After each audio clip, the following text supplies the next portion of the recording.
So as of Thursday and Friday, things got very hectic on those 2 days.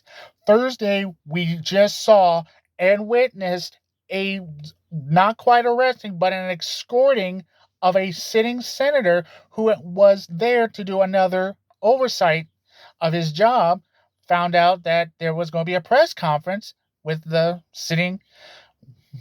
Secretary of Homeland Security.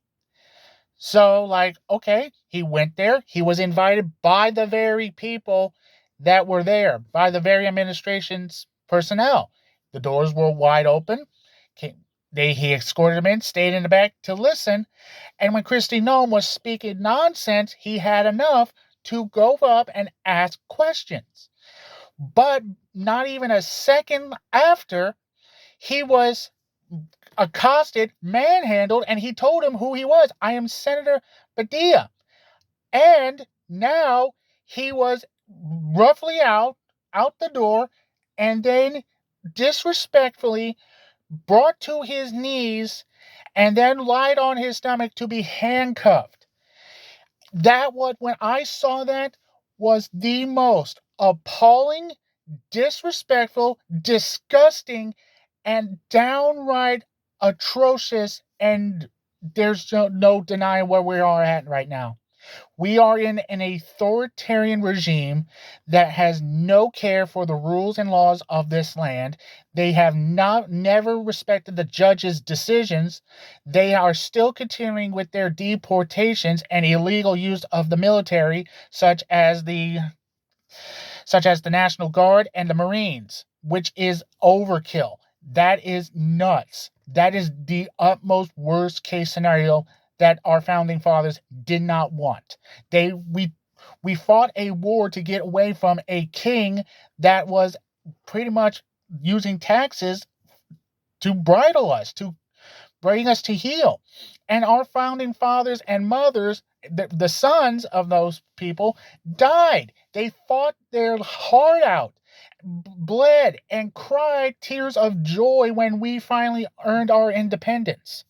And given that the war was 250 years ago, this Saturday, when our nation's military, the army, was established, it's disheartening. It is downright chilling, and it is unconstitutional.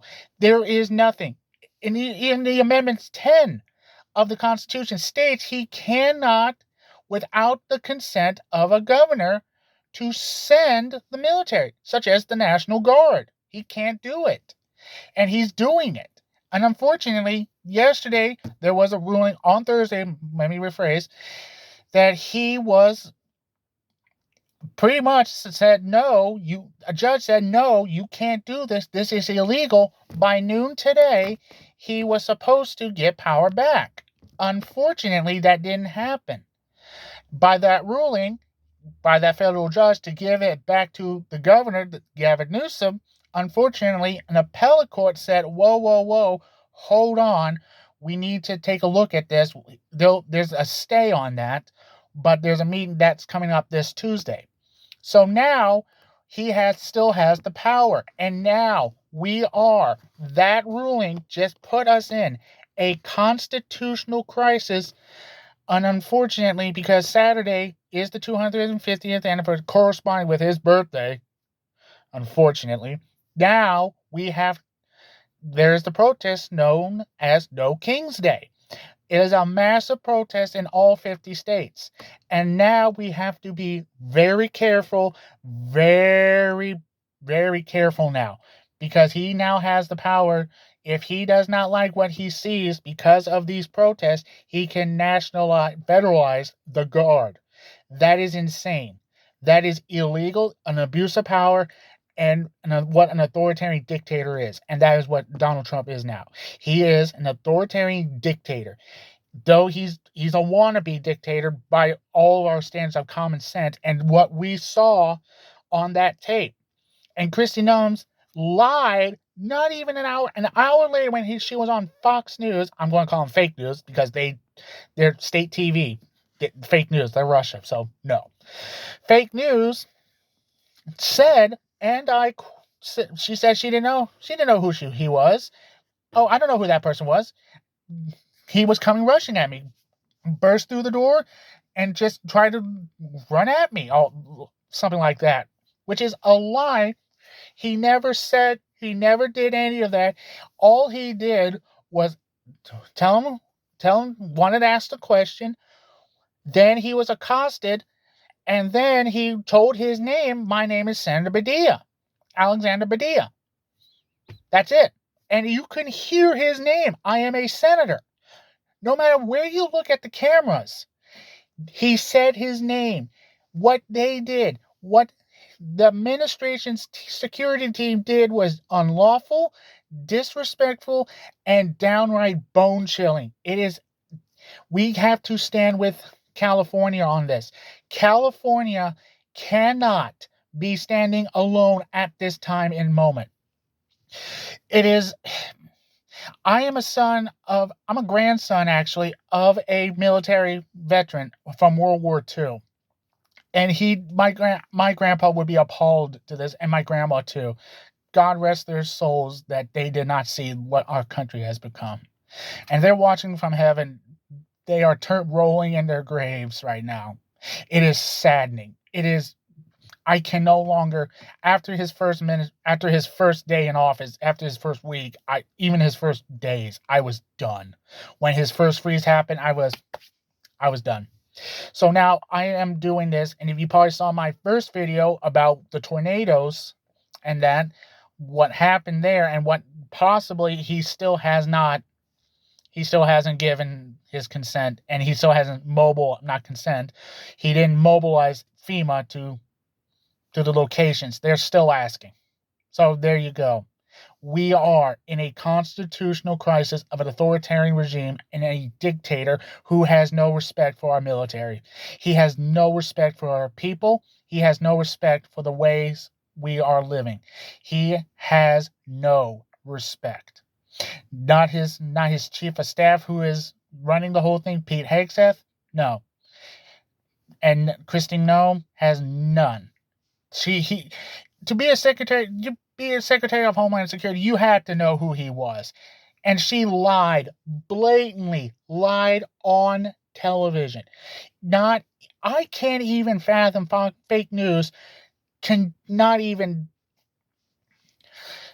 calling it out. But unfortunately, it's Fox, it's fake news. So they're just going to say, oh, no, she's right. That senator should be censured, which is what Mike Johnson wants now. He has no power for that. That is insanity. He has no authority over the Senate. He has none. And there are other Republicans who want the censure, but there are only a handful, two that I know of, is that no, they don't. They're siding with them. So it's not. So it's still mixed signals. So now, what do we do for Saturday for No King's Day? Well, it's very simple. We got to be very disciplined. It is what Martin Luther King Jr. asked us to do. We must be disciplined. We cannot give Donald Trump an inch, or he will kill us. And I'm not kidding. Now we cannot be violent.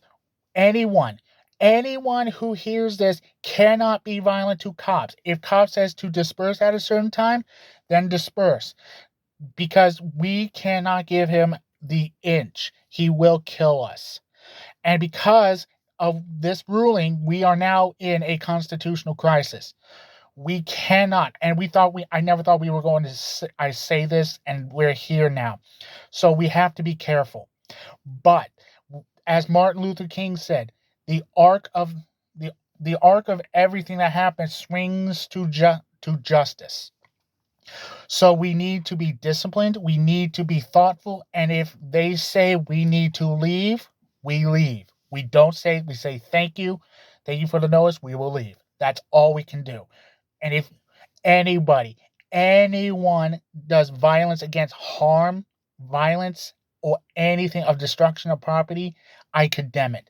Anyone who does violence has to condemn it. Call it out. Tell your local law officers, I do not support this. I do not support violence against our local officers. They are patriots. They are just doing their jobs. So now we are in the constitutional crisis we never thought we would be in.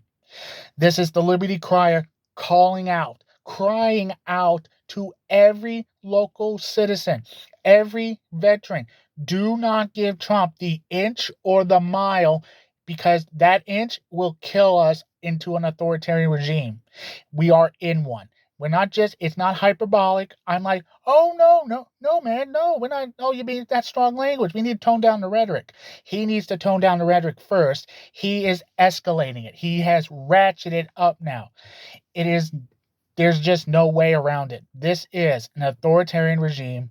We must call it out like it is, and there is no coming back from this. We must hold the line, even if the judiciary branch is holding out as best they can.